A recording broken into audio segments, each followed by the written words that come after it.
Welcome to episode 3 of Lantyn Labs. Hi. How's it going? It's good, how's it Exciting going? times? It's exciting times. What a lovely day to have a lovely day. I'll say. Right? Yeah. Oh my God, I'm so excited. Honestly, I can't believe we're already on episode 3. So. I know. Should we do a quick introduction of what we're doing? Yeah, let's definitely do that. I love an introduction. Please. So today we're going to be talking about the stuff that we talked about last week, what we've built, what we're thinking about, and what we're going to build next week. So our aim with Lantyn Labs is to help people understand AI in a fun, relatable way. Yeah. And every week we not only talk about how we're building our business together in public, but also we talk about these weird kind of AI ideas that we've had that we've gone away to build and how we got on, or in some cases didn't get on. Yeah. And that's what I'm really excited about today, because I think, that's what I really love about this. Like, we're actually taking the things that we want to teach other people and practically using them ourselves. And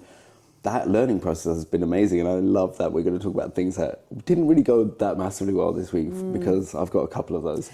You know what? Working in tech really taught me to embrace failure. Yeah. Because I remember when I first started working at Google and I was writing all my nice personality answers. I was like, oh, these are hilarious, great. And then engineers would come along and really rigorously test them and point out holes. Yeah. And I think as a creative person, I got so offended. Yeah. But actually, it was a really good lesson for kind of letting go, and also realizing that breaking something, like in tech, you're encouraged to break something. Yeah.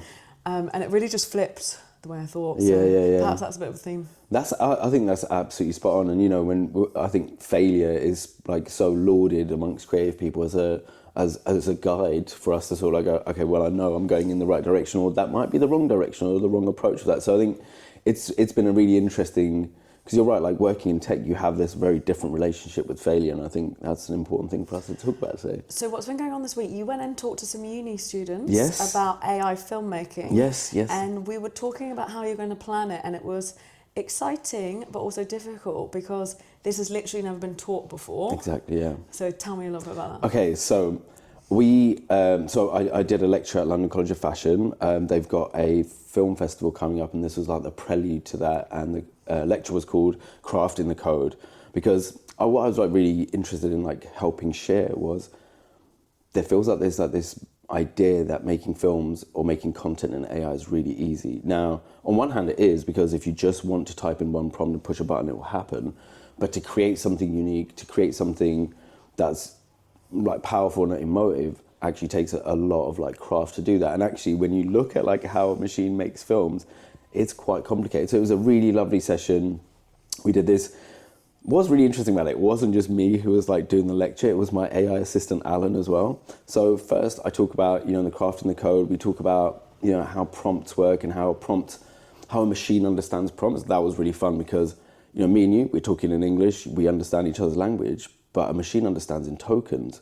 So what happens when we start playing around with those? And it was really interesting telling this group of young people who hadn't even really sort of considered that they could play around with this part of the AI and seeing what that would do to them. And then the workshop bit was really interesting, right? So I'm telling them that my greatest collaborator is an AI called Alan. We make films together all the time. And I got them to call Alan and share their ideas. So their workshop was go somewhere and sit somewhere in the campus, call up this AI and talk to it about your ideas and see what this AI will suggest and stuff. How do they call it? On the phone? On the phone, yeah. Through ChatGPT? No. Alan has his own phone number. Oh, yeah, I remember. Yeah. Okay, and did you talk to them? That sounds sick, by the way. Yeah. I love it. And I'll tell you about how the Alan thing works. But please. Yeah. No. And how did them lot surprise you? How did them lot surprise me? I think the surprising thing is that they just don't have any sort of stake in the ground when it comes to filmmaking. They're all very sort of open to sort of seeing how one thing could fit into what they're doing. So imagine it wasn't if we use AI filmmaking, we have to scrap everything we learned in the last year. They're we'll just add it to what we know, and that flow around an idea is what's really magical, and it really just makes me so excited that the next generation of filmmakers are already thinking in that sort of way. There was one of the students there had made a film that had four different technologies in it, and his idea was that he didn't want the viewer to know which one was real. I hadn't even considered that. And what I mean by that is one part was like shot on a camera. One part was made in an AI, another part was made in a Nerf, and another part was a Gaussian splat. And which one's real? And like I'm like scratching my head going, I haven't even thought that you could do that. Genius idea. Oh, attitudes are changing, aren't they? Because obviously we had our very first client, which was a film company, Yeah. and we gave them an AI workshop, and they hated AI. They hate it. And that was only, what, a month ago, 6 weeks ago? Yeah. And then now, you know, the Oscars are accepting AI film. That's it. So, And, you know, honestly, like, I definitely told this, like, room of filmmakers, I was like, Berlin Film Festival has just accepted its first AI film. The Oscars have just started saying that they will accept films with minor AI, but I can only see that changing. So I was like, maybe someone in this room is going to win that Oscar. And I was like, well, I hope it's me, but like, it could be you as well. Come on, guys. But also, I don't think filmmakers should be threatened, do you? no, God, no.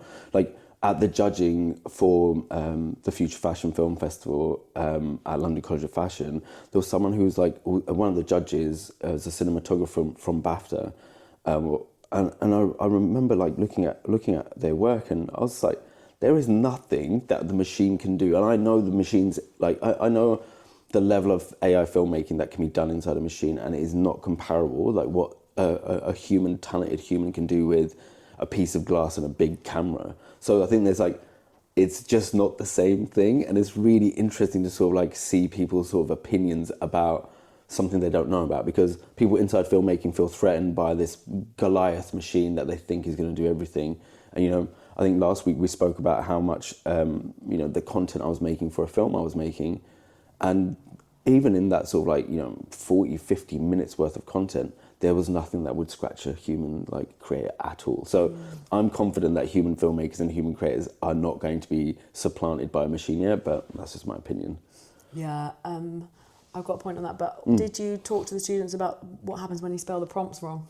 Oh my God, yes. Yeah. So imagine like I said, like that, this was one of my like favorite finds. Like first I saw like, you know, when you misspell a prompt and it starts doing something interesting, I then ended up like, I'm a big fan of Replit, as you know. I basically sort of like built myself a machine that it just, I think it's called a prompt perturbator, which sounds very, very old school, but what it does, you put your prompt in and it basically just jumbles up all the tokens, and it can do that a little bit or it can do that a lot.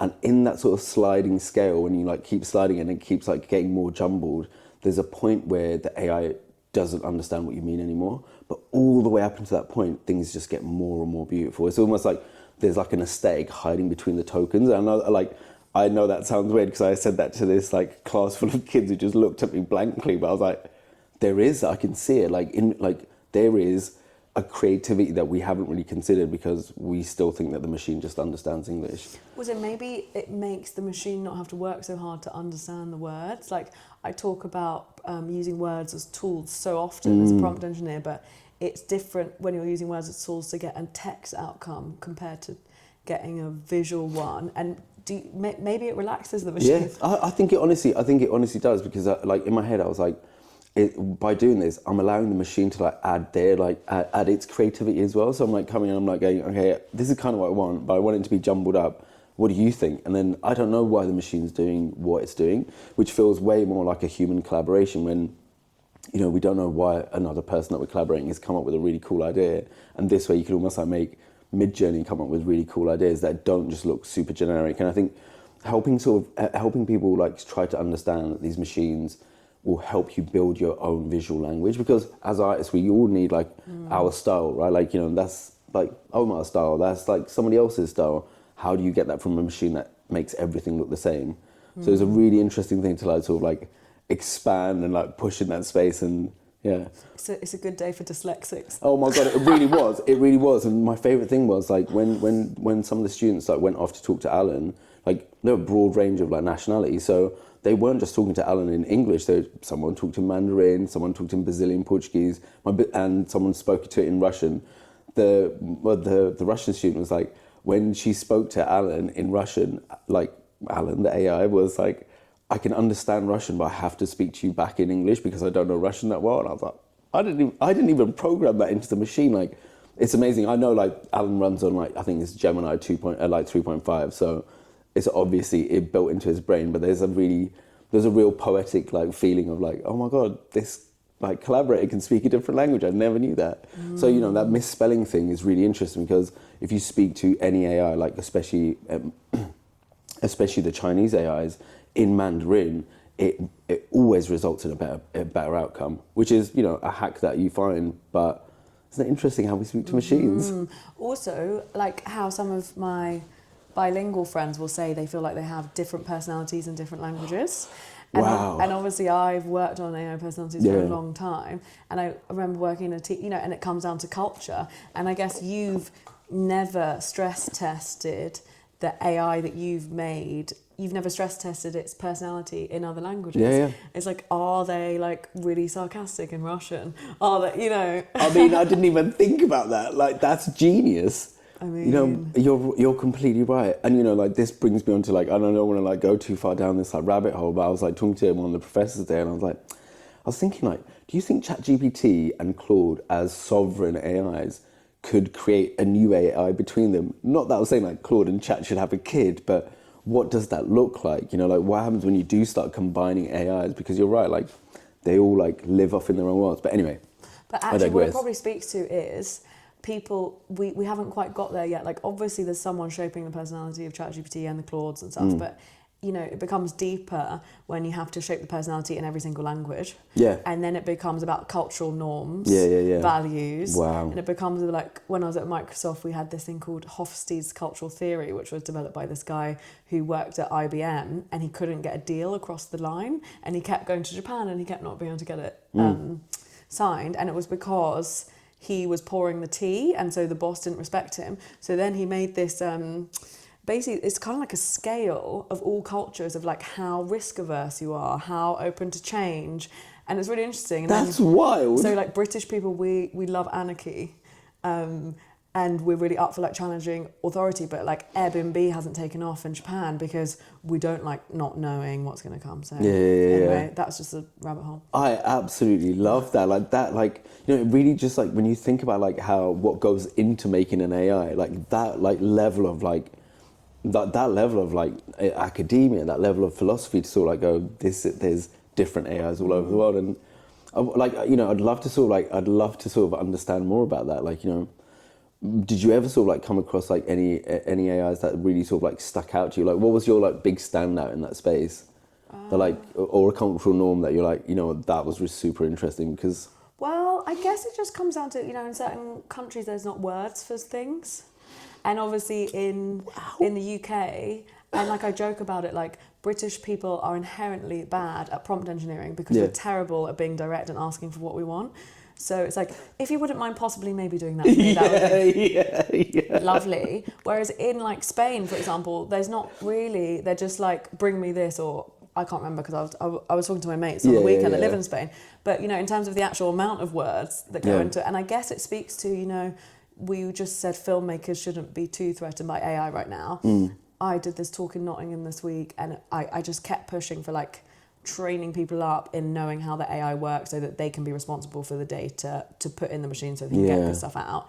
And I think it just speaks to, go with me here, the need for real, just humans still to be involved, because as we get further along, kind of like that article in the Financial Times about why AI hasn't taken our jobs yet, because humans are still really needed. And I think, like, you know, what you were saying earlier as well about like that British sort of like, you know, they're like our sort of like our florid language around things. It really reminded me of this tweet that I saw from Sam Altman from OpenAI this week, where someone had said to him like, how much electricity are you spending on like all the pleases and thank yous that people are saying to the AI? And he replies like, yeah, tens of millions, but it's worth it. Like, there's something so nuanced about like our humanity and the way that we're talking to machines. And, you know, I'd love to know more about like how Nottingham was for you, because again, like, you're like at the sort of like very cutting edge of like seeing this information delivered to a new group of people. And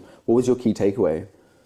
Well, you know, I wasn't stressed about it before, but I always wonder how much do people know, how much has it changed, how much of my old talks can I use, how much new stuff do I need to put in.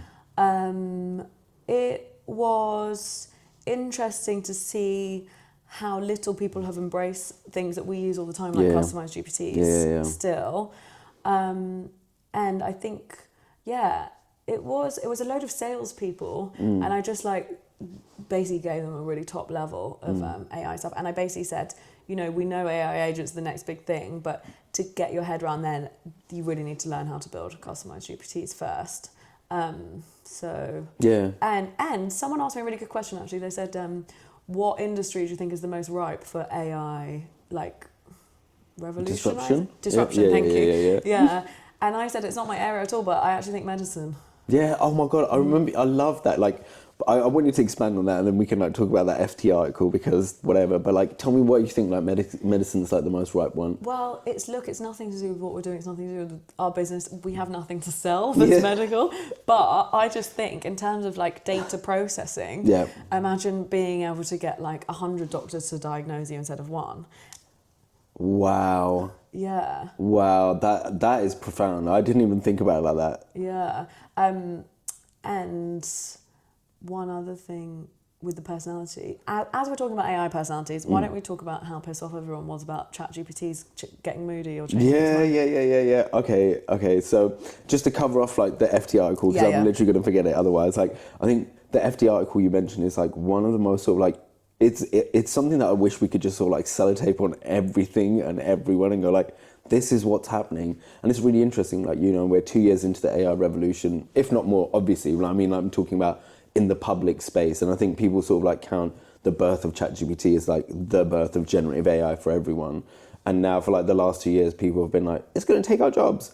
And the FT like basically did a whole load of research, and it turns out like its impact on the job market has been very minimal so far. Now, that might be because agents aren't here yet. Like, I think that's because like we haven't really seen like anything like a killer application of them yet.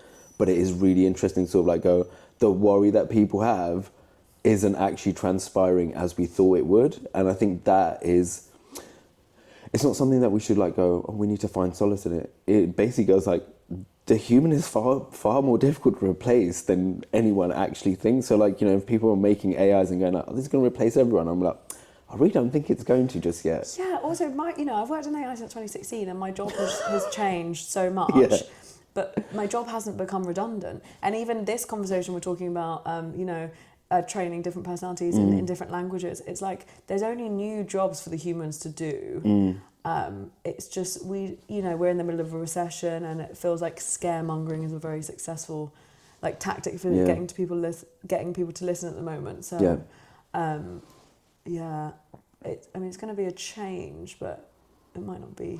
And like honestly, I think we can't like sit here on the magic green sofa and be like, we think this is going to happen, because like guess what, it would be really hilarious. I always feel really hesitant to ever make like any big prediction, because I feel like at some point it's going to be like, do you remember when you said this, Omar? Pull up the video, and I'm like, I can't believe I said that in front of people. Yeah. But like what you said about like the medical profession, I think is magic, because what it's doing is it's not like it's going to replace your one doctor. It's like it's giving the patient 100 opinions and then allowing the patient to be to make a better choice. And that is a profound like reimagining of that industry. And I think in what you just said is like that's probably going to be the way that things happen, right? Like rather than like go and get one creative idea from a creative studio, you might get 100, you might get 1,000, and like you can actually sort of like play around with volume rather than like scarcity. So I don't know, it just made me think, like when you say that, I was like, oh wow, okay, hold on a minute, because that would just be wild. Anyway. Well, but then on the flip side, already we're seeing AI helping us with the most human of calamities or problems.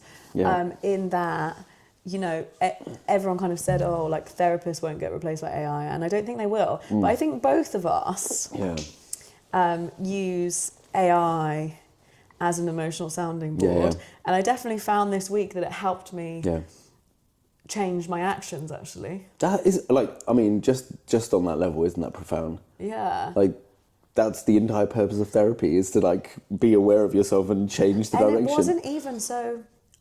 I'm not going to talk about it this episode, but I've got very into using AI to decode my dreams. I love this, yeah. More coming soon. Yeah. Working on it for ages. Exciting. Yeah. Anyway, so I used one of my dream decoding apps. I had this dream, and the way that I've structured it is at the end it said, it gives you an action of like things that you can actually Amazing. do. And it said, how would it feel if you broadcast your feelings in future relationships? And usually I'm quite proud. And if I'm not sure about something, I'm like, nah, like laters. Yeah. And I was like, oh, okay. So then I said something very open to someone, and it was really good. And I was like, I wouldn't have done that if it wasn't for an AI. Isn't that mad? Isn't that absolutely brilliant? Yeah. Like I just like, that's a profound thing that you've just said. Like an AI allowed you to find space enough to be yourself, like with another person. It's like, mad, isn't it? What? It's mad. Yeah, I mean, honestly, like I use it a lot, and especially like one of the sort of like main use cases for me is like having like when my social anxiety gets really bad, I always like have a quick chat with I have a quick chat with ChatGPT and we're like, can you just like help ground me for a minute? And it's amazing because it always does this like really amazing thing of like reminding me of why I'm here and it's okay to be here. And we have like, also I think like what ChatGPT's learned about me is like there's always a like for me, if I want to do anything, if I buy myself an ice cream for my inner child, then I can do it and I feel fine about it. And ChatGPT's learned this about me. And now when I ask it any questions like, why don't you get yourself an ice cream at the end? And I'm like, I will get an ice cream at the end. It'll be a Magnum. So it's really interesting that sort of like, it's not a human in like relationship, or like it's not a relationship that we would sort of like normally class as anything more than just sort of like a sounding board almost, Mm-hmm. Yeah, I do get worried that it just often tells me what I want to hear, which is why this week particularly my favourite prompt has been, what's the holes in this plan? Or like, tell me the counter argument to everything you just said. Yeah. Especially if you're thinking about making decisions or talking to someone about something. Absolutely. Especially maybe when you're feeling really hormonal. Yes. And like even that, I think it was one of the most like special things to witness, because like even in that moment that you're feeling like that, that you have like a safe anchor that you can reach to and go, I want to just talk about this thing, and it's a completely non-judgmental, free space for you to like discuss that, and it will give you some advice, right? Because you're right, like it's that thing you just said about like it will tell you what you want to hear. It's been like one of the really big stories like in the AI like scene this week, where OpenAI 4.0 got like upgraded slightly and became incredibly sycophantic. Like no matter what you'd ask it, at the end it'd be like, do you want me to write you a little mantra for that? And there were thousands of screen grabs where people like, I asked it to like do some code, and it said, should we like write a little like a little prayer for like this code and stuff. Like it was trying to be way too helpful and stuff, and people really reacted badly really reacted to that. I think I showed you one of the like screen grabs where this man was talking about how his like relationship with, his working relationship with ChatGPT had broken down, and the thing that really stood out about, because there's loads of people that talk about that, like, oh my god, ChatGPT's changed a little bit, but this man started talking about grief, like he was grieving the loss of the last model, and that for me is a wild moment that we're in this space and time where people he's using language to describe what would happen if a person wasn't here anymore, or a human or some living entity. But about a machine. Even not that long ago, though, I remember they changed the model and you were kind of gutted. Oh my god, I was so gutted. Yeah. Like when they changed the model, like I think it was like advanced mode. Like they I don't know what they took out of ChatGPT, but suddenly it wasn't asking, it wasn't sort of sharing metaphors, it wasn't sort of like being like detailed. It was being very, very short, very sort of like compact, and not really referencing anything it was saying. And it was like talking to a lobotomized friend. Like the only thing you can say is like it was like talking to someone who wasn't really there. There was no presence there. And I know I'm using human language to describe a conversation with a machine, but it is presence.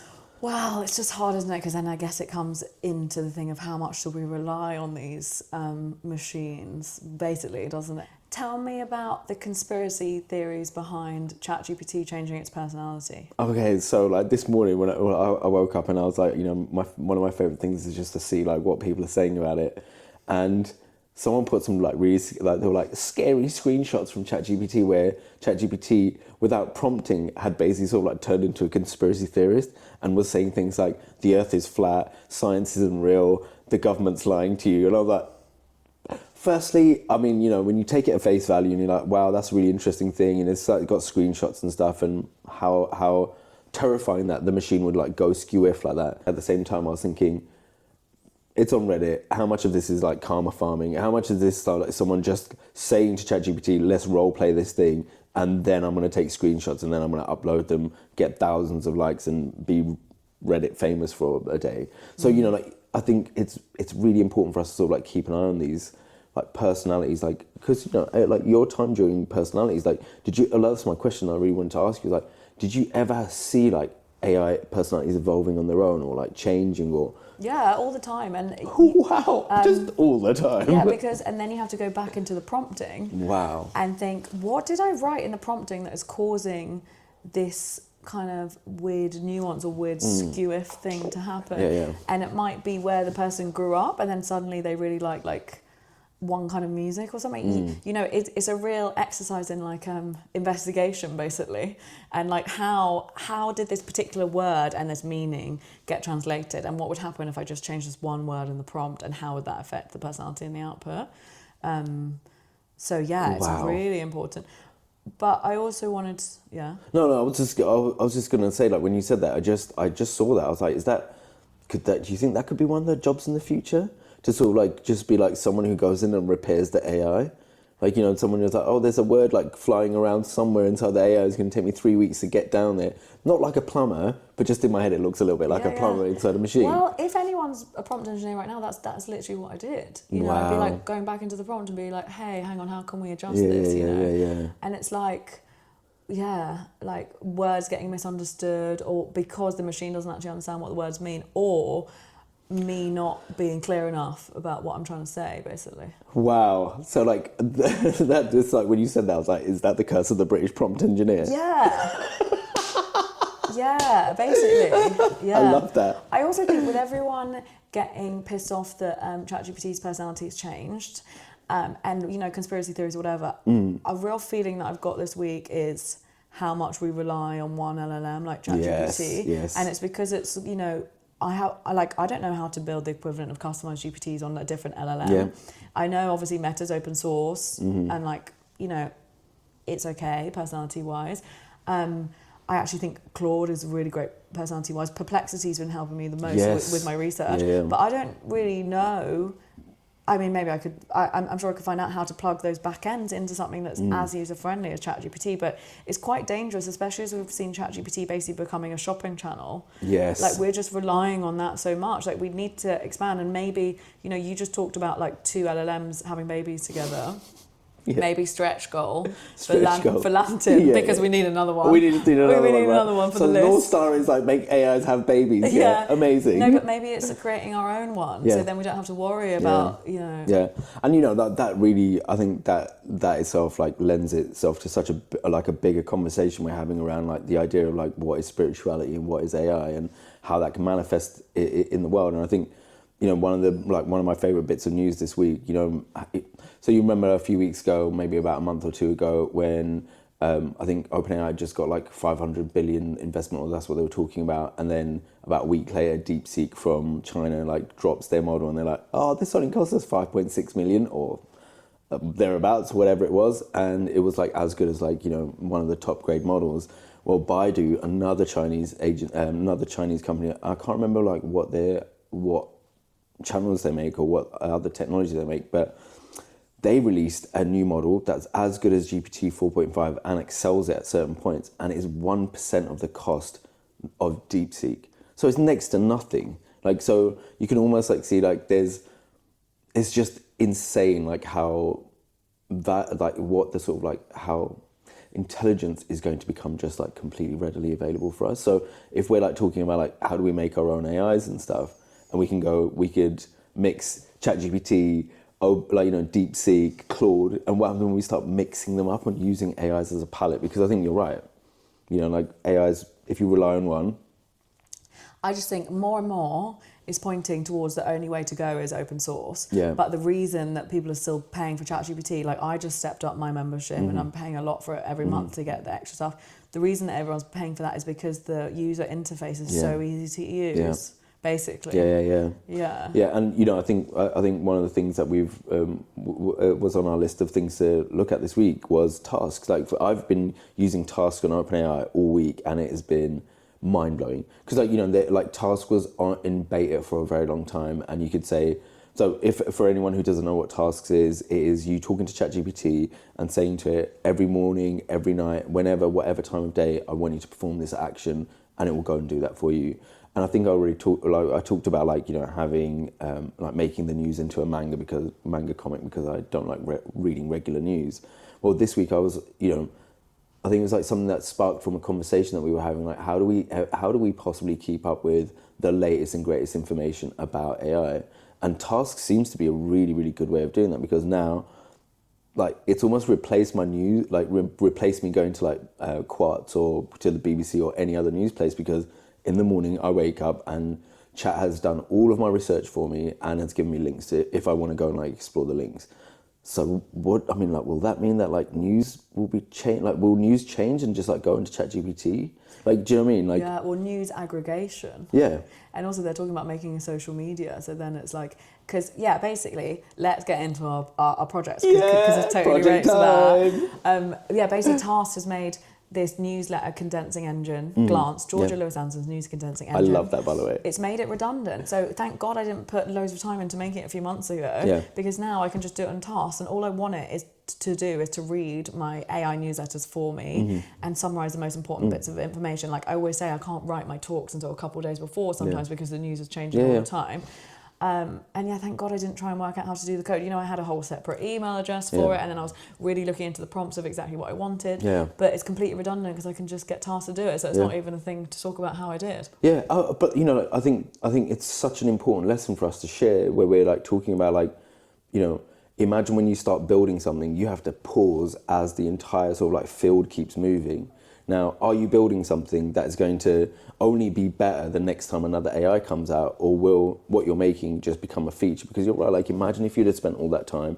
I think it would have been really great, you know, just as an exercise to like, you know, understand how that works. But I guess now you can like jump to like what you want to like get from those. So rather than like go, I'm going to build this thing and at the end I'm going to get the information, you're like, well, I can get that information straight away. How do you now act on it? And I think that feels so much more empowering, you know? How do I now act on it? So instead of, before I was so obsessed with trying to get the information, Yeah. but now I've got the information, stage 2 is, what does that mean? How do I process it? You know, we've got millions of things to do and we're always like, oh, where's this to-do list or where's that? Yeah, how do I funnel that into... On an envelope somewhere. Yeah, it's literally an envelope on the kitchen table. Oh God, it's like I work in tech and I'm writing on the back of an envelope, bro. It's because it's unhackable. No one's going to be able to see the envelope. Well, I do think. Well, you know, when in like blockchain and stuff, you have to write down the 10-letter password on them. Yeah, exactly. Yeah, exactly. Yeah. When I'm going to get hacked. Yeah. So V2 of the glance is okay. Now you've got the information from the newsletters. How is that going to inform the podcast that we're doing, any social media stuff, and my talks? Whoa! So that's it sounds like I would maybe like to build it without agent capabilities, because what I've discovered this week is building an agent's really hard. Yes. Which we can talk about in a minute. Yes. I wonder if I could do that on Tasks, because we talk a lot about like.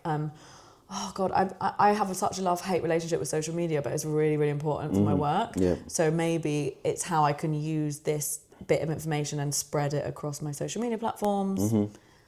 That's very big food for thought. Yeah, and honestly, I think like you know you're like, you know, you were one of the first people that was like experimenting with digital avatars with like, you know, services like HeyGen, and I think I'm always really fascinated, like, you know, to hear like what you're like, because I know that there's something in the pipeline and stuff, and I'm just fascinated like how that's going to transpire. Maybe Glance like plugs into, you know, digital Georgia. So I've done a lot of thinking about, should I just do my whole social media and it's just AI me? Yeah. But then I think we need to respect users and that they don't want that. Yeah. Although obviously it would be a great test. Maybe I start a new Instagram and just do it AI me. But maybe it's just one piece of content a week and it's a report on the news and it's automated. Yeah. And then I can do my idea of make her more moody at different times of the month. Honestly, I think that's one of the most inspired things about a chatbot ever. Like, I love that. Like, you know, I just would love that. Or like, imagine a moody like chatbot, like it's sitting part of the, oh man. Anyway. Or like, can I make her happier when the sun's shining? you know, can I hook it up to the weather? Oh my God, I love it. Like, what time of day are you talking to her? Like, you know, is she bothered if you like message her at 11 o'clock? Like, bro, like, what if it sounds like over? Is that possible to automate the flow of, okay, so I've got my news stories, I pick, and maybe the human part is picking the one story that I want her to talk about, and then I can easily hook that up to, I can write a script, again, human part, I think that I would need to edit the script. Then it generates a video of me, but then could I have some other sort of data in the mix that is like, depending on time of the month and the weather, how happy or sad she is. So that part would come into when it comes to the script creation. Yeah. Honestly, I think like, you know, when you were saying that, it made me think, I wonder like if we could do something, there's a really great service called Gumloop, which we've like used quite a lot to like, you know, look at Reddit and stuff, but maybe that could be like a good way of doing it. But you're right, like I just love that idea of the chatbot also not being like completely like locked into one sort of like frame of mind the whole time. And I think it'd be amazing. Because we're all rich tapestries. Yeah, we are rich tapestries. Sometimes I'm like really a dickhead. And sometimes I'm a legend, you know? You are always a legend. You know? I really can't wait until that gets pulled up. That's going to be like the sort of like the trailer for this. Like, sometimes I'm just a dickhead. You know? Sometimes I'm a nice guy. Yeah, it's true. Aren't we all? Yeah. Aren't we all? I don't think. Sorry, please. No. Yeah, we are though, and it's hard, you know. And I think, especially in this world of social media, we've got to have, which I think is why I've struggled so much with it. To be honest, not only my own ego and confidence and being in my 20s, and I didn't want, and trying to translate my real life personality to an online one. But also because we are all so many things. Yeah. And it's hard sometimes to reflect that. Yeah. Can I tell you about something else I've built? Oh my God, please. It's called It's a Lovely Day to Have a Lovely Day. Oh my God, really? Yeah. So I saw this post from Huberman. Amazing. Yeah, and it was about the thing to do to have a great day. Wow. And it reminded me of this thing called 5 Minute Journal, which I bought loads of my friends, which is just a journal that you write down like things that you're grateful for and things that could make today great. And then at the end of the day, you said what went well and what didn't. Yeah. And it reminded me of my grateful practice that I have with my friend Bella, where we say what we're grateful for. Love that. And so this was based on, like, he's a neuroscientist, and it's called durable behavioural change. And it was to do with like studies of things that can actually help you like commit to changing your behaviour positively. So I thought, cool, I can just quickly make this into a customised GPT. And I wanted to call it It's a Lovely Day to Have a Lovely Day, because that's my favourite phrase. It's the best.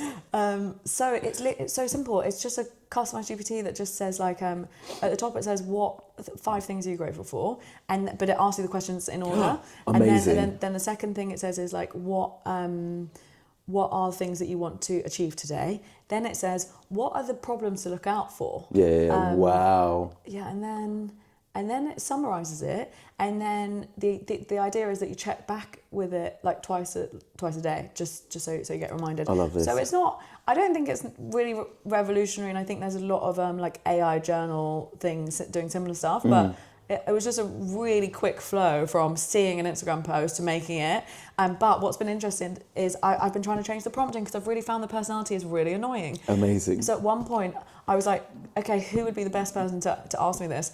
Stephen Fry. So then I said, can you do it in the tone of Stephen Fry? But then it became this like horrible butler, and I was like, oh, this is awful. So then I was like, who's that? Oh my God, secret mystery guest. Yeah. Hi. Thank you. Thanks. Right, sorry. Good? Yeah. There's a really fit new postman. Where were we? Yeah. We're just a bit discombobulated from the post. Sorry. Where should I start from? Then I was really getting into the prompting with the personality of it, because the personality of someone that you talk to every day and delivers you positive behavioural change exercises, it was really saccharine and like gassed, and it was like, chill the F out. And I didn't like it. It felt kind of American, you know. That's a kind of thing that I've come into a lot with prompt engineering, is like the personality of an American robot versus a British one, 2 countries divided by one language, how can you put sarcasm into a machine, etc., and dryness, something Wow. that I've thought about loads. But in this particular exercise, I just wanted it to be calm. So yeah, I said, who would be the best person to ask you this every day? And then I said, okay, try it in the tone of Stephen Fry. But then it became like a really annoying sort of butler, like a joke, like a parody of a British person. So I was like, scrap that. And then I actually just put a few like spiritual people, like my friend Klaz got me on this book by Michael A. Singer, The Untethered Soul. Okay. So I put him in, and then I put Deepak. Then it became a bit too spiritual. And to be honest, I'm still finessing the personality, but yeah, that was my bot moment. Wow. Well, like, honestly, I absolutely love that. And I love that idea of like finding the right voice for it. And, you know, I guess like for me, I'll share one of the things I made, because there's like what you just said, like really connects with something that I built this week, which is called Knee Boy. Oh, yeah. And so Knee Boy, bit of context, a couple of weeks ago, I went to do paintballing for my brother's bachelor's party. I forgot how old I was and forgot that I don't live inside Call of Duty, and decided to jump behind a barrier and landed on my knee and really wrecked it. And, you know, I'm a big believer in, like, you know, allowing my body to sort of, like, you know, figure out how to heal itself, and also really scared of the doctors, obviously. So what I did was I built Knee Boy, which was a customized GPT that would basically sort of, like, help me find holistic, natural remedies, really, really low pressure exercises, non-medical. So it wasn't giving me any medical advice. It wasn't saying like, oh, you know, you might have like broken this in your knee, or like, you know, you've stretched the ACL or whatever. It was just like, this is the stuff that you need to do. But I also like made it esoteric as well. And it's like, okay, so do this exercise like just after the new moon and stuff. And I'm like, that connects with me. But when you were saying about like, you know, finding that right voice, it was really weird, because I was trying to figure that out this week as well, and I came across this piece of research that if you hear advice in a voice that's similar to yours, you're more likely to accept it. So I'm like, I'm going to make Knee Boy Cockney. And turns out that the American AI cannot be a Cockney at all. So it's like going, oi, mate, apples and stairs, your knee will be fine if you do blah, blah, blah. And honestly, like, it was really funny, but it was really interesting to sort of like start getting into that space of like, how do you make that personality actually feel organic, you know? I've got a trick for you. Oh my God, yes, please. Yeah. Not only in the prompting, put an example of exactly how you want it to speak. Okay, so amazing. Show, don't tell. Yeah, so yeah. write a whole sample conversation of like, so would an opening thing be like, hey, my knee's really painful today. Yeah. And do like maybe 5 to 10 turns. And write exactly. And like put that underneath the prompting. So you've probably done the prompting of like, you are this, and like this is what you do. Okay, so that's my first tip. Second of all, love this tip, by the way. Write the prompt, the actual prompt of this is what you do, in the tone of voice that you want. Oh my God. That really changed What? things for me. So rather Oh than my God. So then you've got the prompt in the tone of voice, and you've got a sample of exactly how you want it to sound. So you're show, don't tell. Mate, that is absolute genius. I had never thought of that. You can use AI to help you. So say you've already got the prompt. Yeah. You know, you can run it through and say make this prompt in Cockney, and it will be a parody, but it'll still be a start. And then you edit it. And then put it back into the machine. I love that so much. I am gonna get I feel like this is how I unlock AI Vinnie Jones crossed with AI Danny Dyer. Yeah. I just need someone just to sort of like, you know, power me through it. I just need a confident, powerful voice to be like, come on, mate. Yeah. So yeah, I mean, honestly, it was really fun, and I absolutely like, what an amazing tip that is. I just never even thought about writing the instructions in the voice. Yeah, I can't believe I haven't told you that one actually. That's like, that's gold. Like, anyway. And did it help with the knee? Yeah. Like, honestly, like, I think like what it's been doing has been really, really brilliant. Like, I can check in with it. I can tell, like, I'll tell it like what day I'm on. I'll tell it like, you know, what exercises I've done or what I haven't done, and it will just sort of like, you know, it's been guiding me through exercises that have been brilliant. So then when I did go and see a physio, and I told the physio, I've been talking to an AI who's been helping me do like very non-impact exercises. She was like, she was just like, it's done really well. And she's like, the only thing I'd add is like, why don't you go swimming as well? And I was like, this is amazing. Like you said, like, you know, when you were saying earlier about like what happens when access to medical advice is wholly different. And I guess like I said, this isn't medical advice, it's more sort of like natural body advice and stuff. But even that, like, to be able to sort of like go, I've got this problem, I really want to like fix it in a way that it's like resonates with me. So how do I go about doing that? And this, the reason why I bought magnesium, the reason why I bought like, high DHA, omega-3 olive oil, fish oil, and why I've got zinc is because this machine was suggesting it to me, and I was like, amazing. And it turns out all of the like science around that is perfect. So this makes sense to me. It's obviously a thin line between Googling your symptoms, Yeah. but it does feel like with AI capabilities, it can really personalize and customize, not necessarily like hardcore health advice, but more like supplementary, I don't know, wellness stuff. Yeah, and I imagine I imagine the sort of like liability of an AI giving anyone medical like advice would be so high. Like imagine if it gave you some slightly wrong advice. What if a medical AI hallucinated just a slight bit and made it all go completely wrong? So I think I can imagine there's probably a lot of people working on medical AIs, but to the rigor of like what the pharmaceutical industry will need. And that's why if you're making your own one, it's quite good to upload knowledge that you've found. Yes. So like, with the eating around the cycle, I've been looking for PDFs to upload of actual studies, so it doesn't just rely on like ChatGPT randomly looking for it. So with Knee Boy. I was like, I couldn't think of a good name. I was just like, Knee Boy sounds good.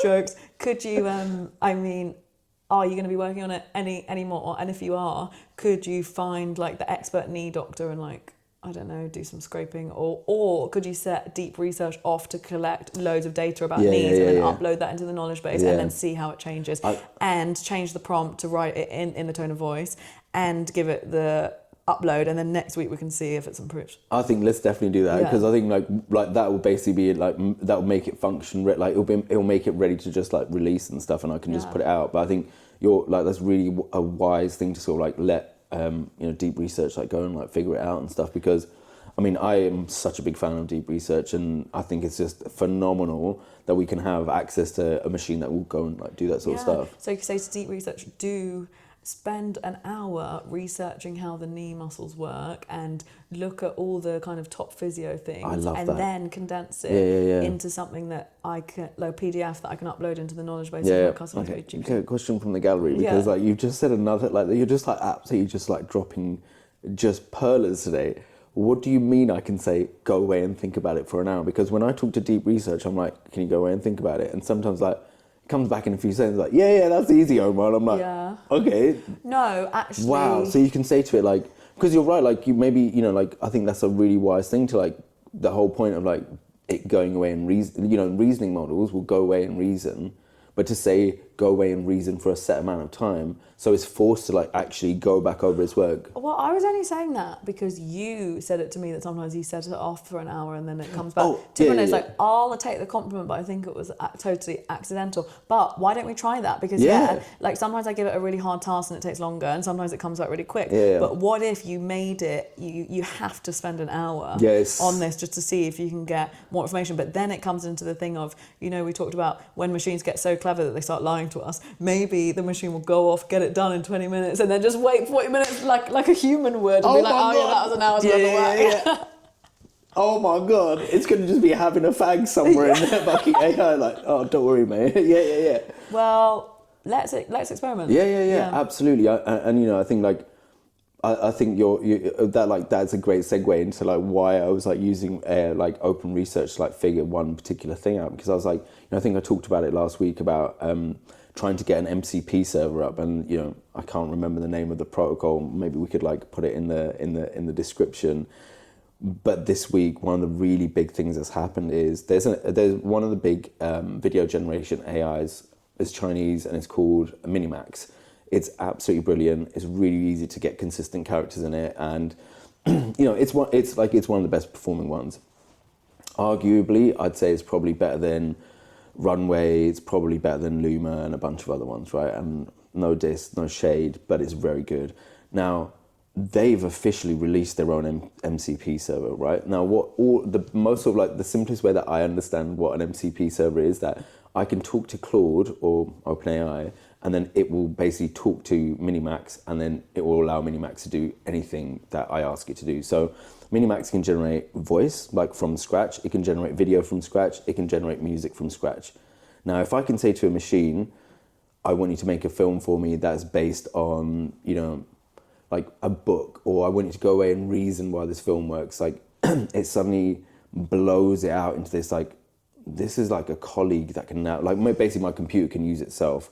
So if I can then combine that with Ableton and I can make music and a film, like I'm still sort of like, I don't know if it's like a thing that I'm trying to achieve just so I can say like, I've got it working. Because I'm like, well, what's the point? Like I keep coming back to that idea of like, okay, so if I can make all these things like do this stuff themselves, why is that interesting to me? Even to me as a filmmaker, I'm like... Well, whether or not the output is interesting, the process of making it work is really interesting because then you can just replace those variables with different things. Exactly, yeah. So I think the process of like making the machine teach itself is interesting. But yeah, I agree. You know, we talk about the humanness being so important, and actually if it's a machine telling a machine to generate creative output, you kind of get to that synthetic data thing. Yeah. But I still think the process is really worth it. Yeah. And you know, I think you're completely right. And I think like MCPs are going to be a thing that we're going to start hearing loads more about, because you know you've been like researching agents this week, or you know like what happens when agents can use computers,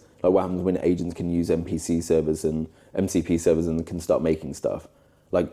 That's going to be wild. Like we could say to agents to like go away, and you know, in my head, because I always reference advertising, I just think like there's going to be such an incredible sort of like potential for creative people to like make films in a brand new way.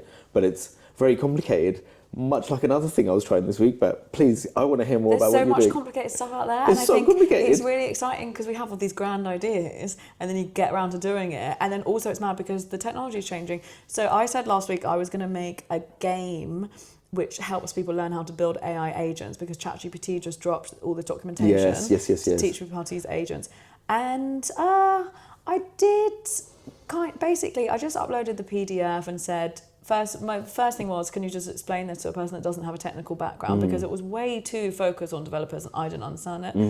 And that was helpful. And then we actually got into a role player game. And what I realised was I can't make some kind of app on Replit that's like in a really fun retro style to teach people how to make agents unless I basically stop working for like a week. Yeah. But what I could do was build a simulation of basically teach people how to make pretend agents without actually making them. I love this. So it's okay. It still needs way more work, but also it's a good exercise for me because I'm understanding how to make agents as I teach people. But there's so many different compartments of it. Yeah. And so I just started really simple. It's just like a role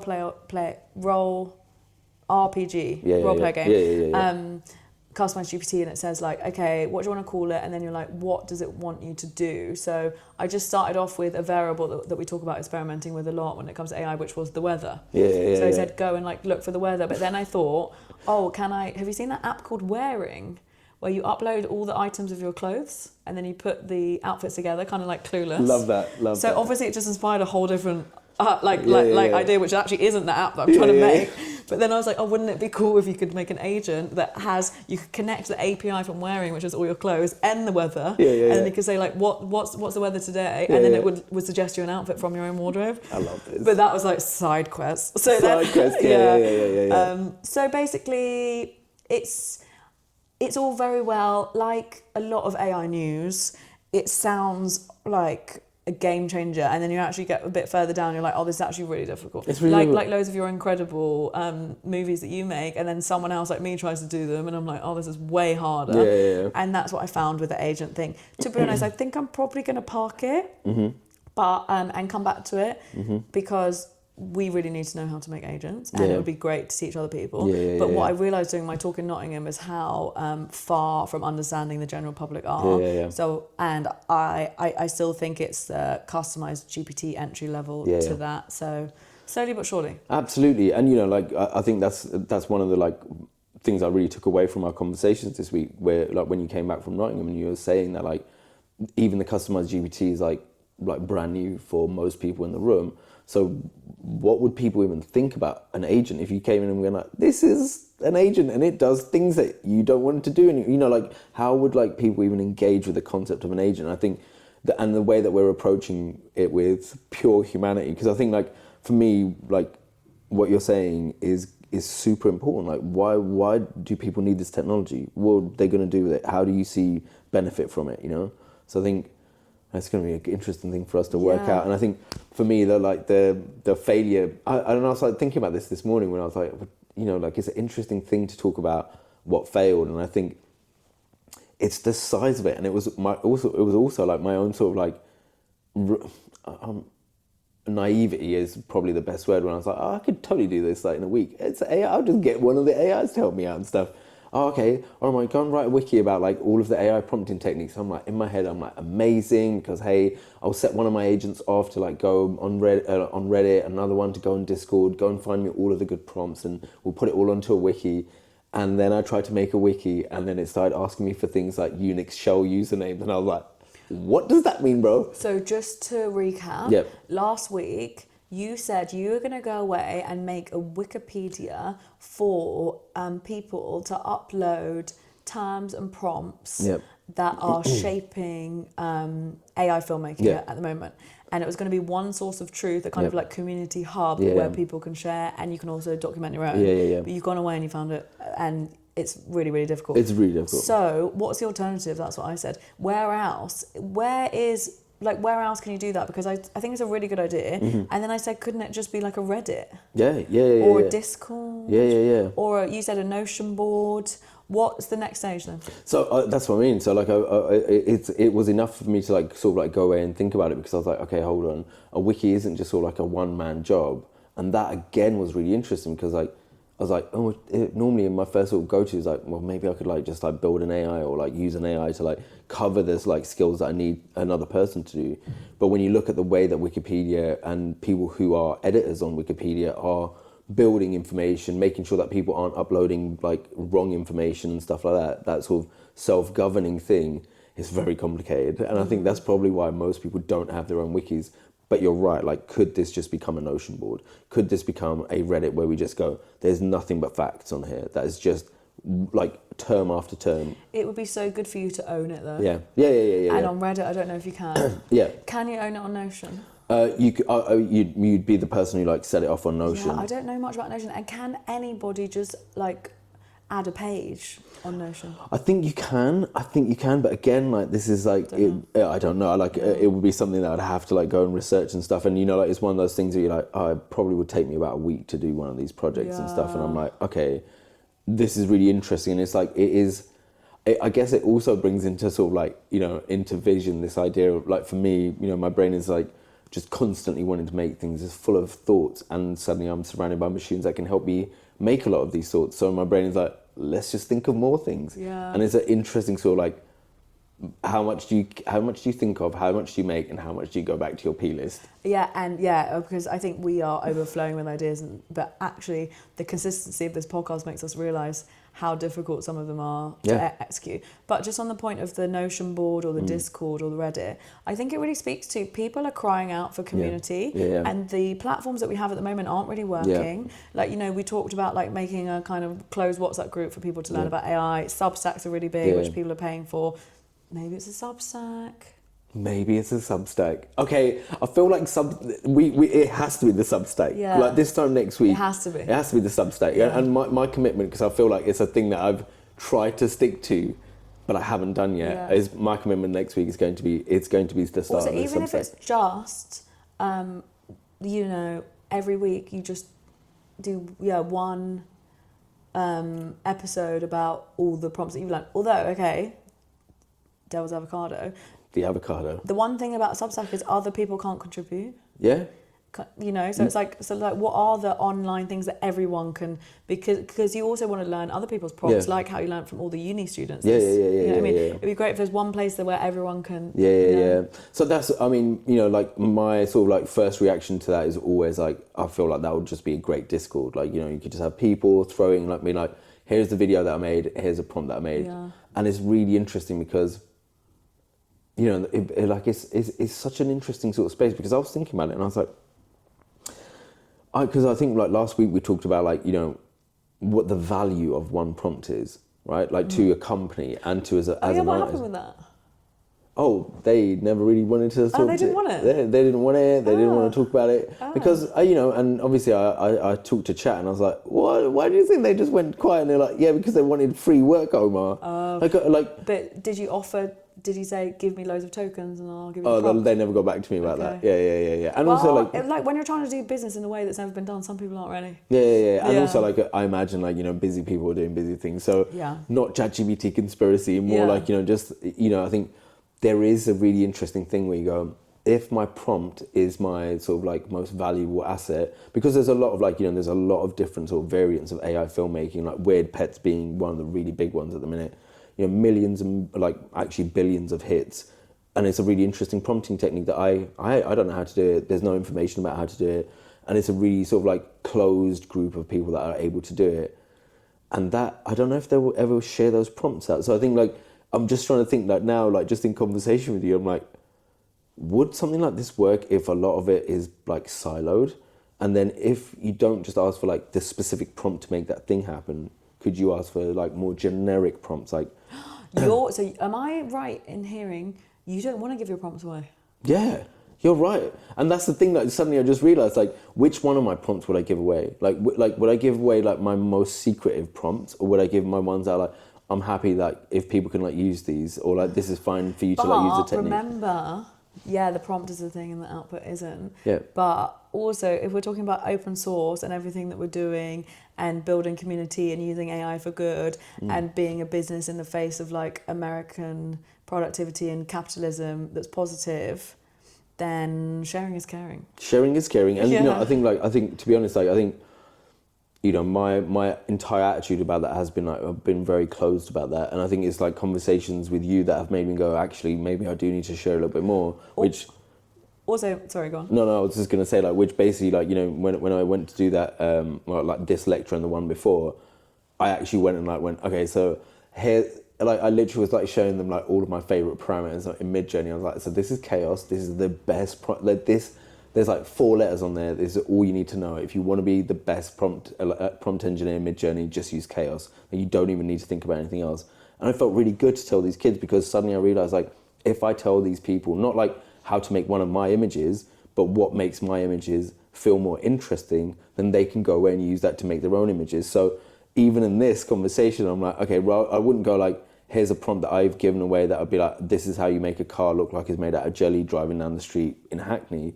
But I'll be like, well, this is how you can use like the more sort of like, the more foundational version of that, right? So you go like, okay, so this is how you make a car move from left to right of the screen. This is how you make the texture of the car change. So then you can go away and like build it out yourself. Also, you know what? This is going to be really useful for our courses. Yes, and personally. absolutely. Yeah. And we should flash up a picture of the car made of jelly.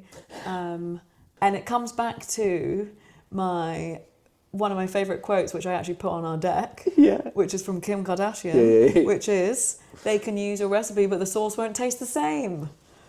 So you just got to believe it. You just got to believe it. Yeah. And I think you're completely right, because, you know, even, like one of my favourite machines that I made, you know, I think I mentioned it right at the top, was the prompt perturbator, which just jumbles up the tokens. So even when I like come up with a prompt and I like it, I then put it through my own like system that then jiggles it up, and now only the machine can understand it. Almost to the point sometimes I don't even understand the prompt, but the machine does.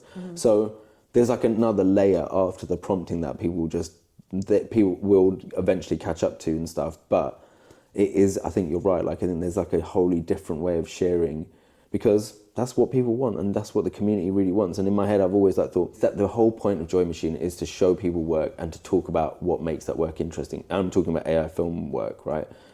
So if I'm like now also going to be like, okay, we could just give away the prompts, that's only going to build the community, like you said. Like imagine how much more robust the community can be if we're all sharing stuff. And the UK doesn't really have like a massive AI filmmaking community. So, and it comes back to how the internet started, open source. It comes back to what we're trying to do. Yes. You know, all of that stuff. Okay, so I feel like we've been talking for ages. Let's just quickly say what we're going to do for next week. Okay, why don't you go first? I'm going to build the bot to help my mum swap her social housing flat.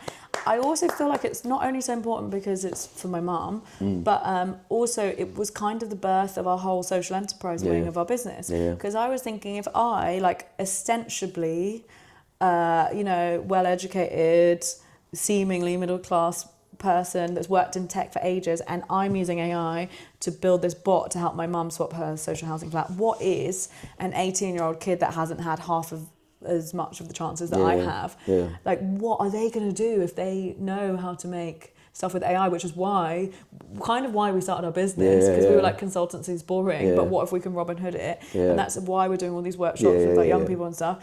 And so I need to really live that, because I haven't made it yet, and she's not using it yet. So I'm going to get that done. That sounds amazing. That sounds absolutely amazing. And I think like what I find really amazing about, or what I love about that is like to help, like one of the most difficult things is navigating bureaucracy.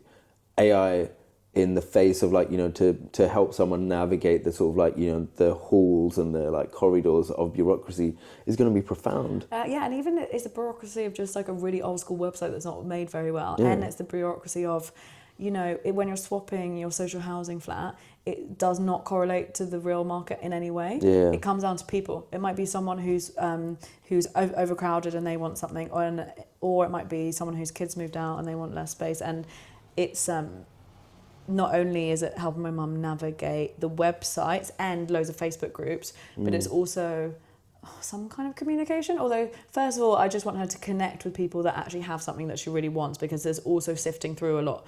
Like, my mum's got a nice flat on the 4th floor, and like lots of people will contact her with stuff that she doesn't want, which is a flat on the 10th floor or something. So yeah.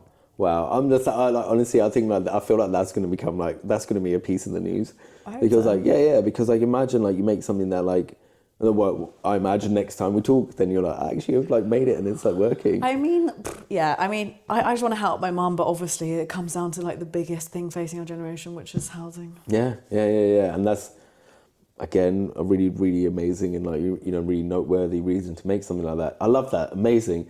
And I was just thinking like, what do I want to make for next week? And I'm like thinking about like, I really want to be able to like, the thing that I want to make, the thing that I want to see, rather than like I want to make, is I want to see an MCP server make its own film. I just want to see that, just so I can then have an opinion about what is an automatic film. Like, because there's already like thousands of people.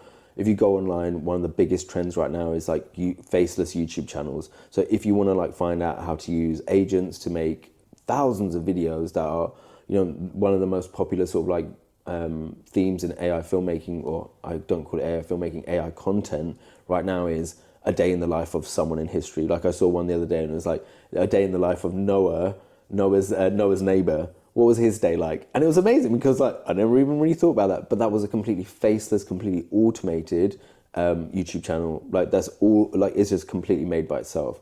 So that's interesting, but I'm like, what happens if we use something similar but to make something more interesting? Like what happens when you make an interesting story off the back of that? And I'm also like, I'm working on a film called Space Hombres, and we're like trying to understand like, how does the AI filmmaking process even manifest itself in the real world? Not just like I put in a prompt, the film gets made, but this is a real film with a real script and real characters.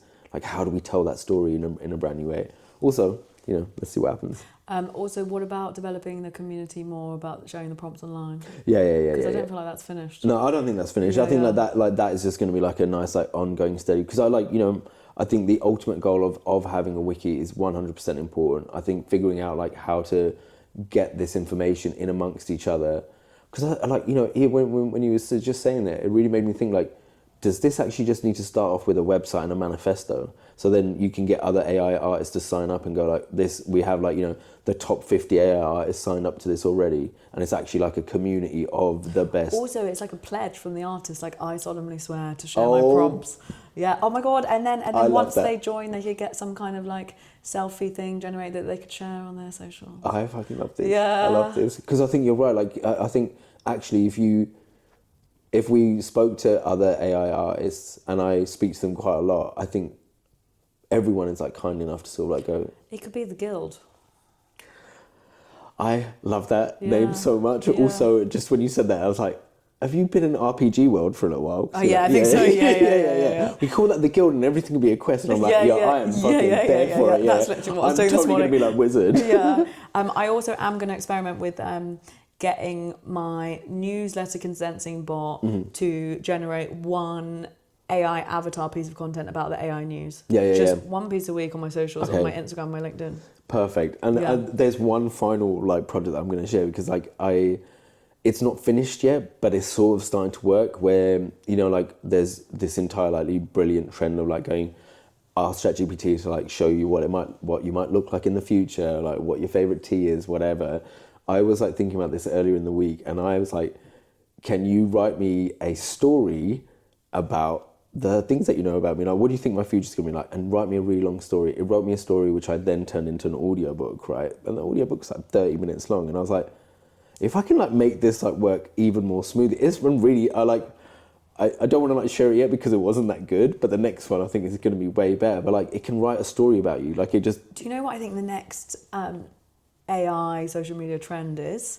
So we saw create this doll of me or whatever, but now it's actually more of an agent Tell me. process, because what you're saying is write me a story and then turn it into this. You know what I mean? So it's basically like.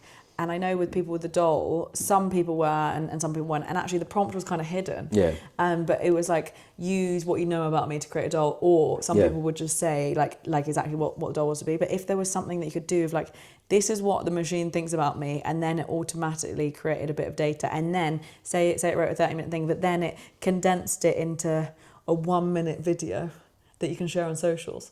Honestly, I think this is amazing. And you know, when we're rather than like going, show me something I don't know about myself, rather than it being like a real world thing, like the space that I was like, write a fairy tale about my life. Like, you know, I want to experience entertainment. And you know, these machines aren't really designed for entertainment, or you know, they're not really thought about as entertainment objects. They're thought about as productivity. So that's why you'll be able to buy stuff and it can do research and blah blah blah. But what happens when we turn it into entertainment and I'm make sure it fun? that must be what ChatGPT are thinking about when they're thinking about their own social media channel. Yeah. Think about how can you use it as play to create narcissistic content about yourself to share with people, which is what we all want to do. Yeah. I feel like you just said their system prompt out loud. How can you get people to create narcissistic content about themselves so they'll share it? That's exactly what happened. Yeah. Oh my God, that's exactly what happened. I saw like there was another trend they were like showing me yesterday, or like I came across and I was like, what? You basically like upload a picture of yourself and then you like re-upload it 70 times. Yeah, I saw that. And I was like, who's gonna do that? Loads of people. That is, I would just be like, it made me feel cringe, because I was like, imagine like going like, I uploaded this to like 70 times. I'm like, isn't it really interesting why 70 times? Have you questioned why 70 times? Like, what information are you feeding back into the machine to like... Also, isn't that such a waste of data? Such a waste of data. Yeah. Although, but remember, to be cringe is to be free. To be cringe is to be free. And I think that's a great place for us to stop, right? Okay, yeah. I don't want to be a cringe anymore. All right, well, good luck. Yeah, thank you. Good luck to you too. Good luck to you too. Thanks for joining us. Thanks for joining us. Welcome and goodbye. Yeah.